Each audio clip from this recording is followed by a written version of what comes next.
நீ இன்னும் சாகல? நீ உயிரோட இருக்கியாடா? Few years back, 2022. இந்த மாதிரி நாங்கள் 2 பேரும் ஓடி போய் கல்யாணம் பண்ணிக்கிட்டோம். ஸோ தயவு செஞ்சு எங்கள் வீட்டில் எங்களை மன்னிச்சிடுங்க. நாங்கள் இந்த முடிவு எடுத்ததுக்கு எங்களுக்கு வேறு வழி தெரில. வேறு வழி இல்லாமல் நாங்கள் இந்த மாதிரி ஓடி போய் கல்யாணம் பண்ணிக்கிட்டோம். அப்பா அம்மா நீங்கள் 2 பேர் தயவு செஞ்சு எங்களை பற்றி கவலைப்படாதீங்க. நாங்கள் நல்லா தான் இருக்கோம். நாங்கள் ஒரு நல்ல நிலைமைக்கு வந்துட்டு நாங்கள் வந்து உங்களை பார்ப்போம். அப்போ நீங்கள் எங்களை ஏற்றுப்பீங்கன்னு நான் நம்புகிறேன். நாங்கள் நம்புகிறோம். ஸோ ப்ளீஸ் தயவு செஞ்சு இந்த போலீஸ் கம்பெனி இதெல்லாம் கொடுக்க வேணாம். நாங்கள் நல்லா தான் இருக்கோம். எங்களை பற்றி எந்த கவலையும் படாதீங்க. நாங்கள் எங்கே இருந்தாலும் உங்களை நினச்சிட்டே தான் இருக்கோம். அந்த பருதேசி கூட போய்க்கிறிய, அந்த பருதேசி உன்னை நல்லா வச்சுன்னு இருப்பானா? அவனுக்கு ஊடுக்குதா, அவனுக்கு வாசலுக்குதா, அவனுக்கு போட்டுக்கு துணிக்குதா?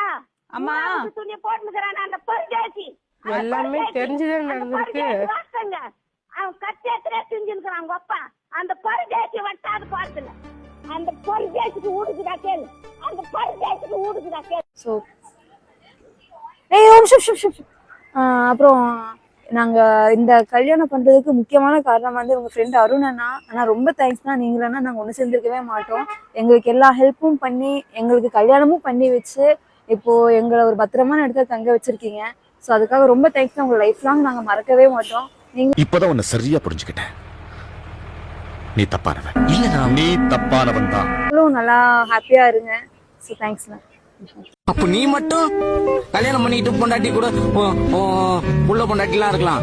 எனக்கு கல்யாணம் ஆக கூடாது, எனக்கு ஒரு ஃபர்ஸ்ட் நைட் நடக்க கூடாது, எனக்கு ஒரு குழந்தை பிறக்க கூடாது, மாமியார் வீட்டுல 2 வீலரு 20 சவரம் நான் வாங்க கூடாதா? எனக்கு அவ்வளவு ஆத்திரம் வருது. கோவத்தெல்லாம் அடக்கிட்டு இருக்கேன்.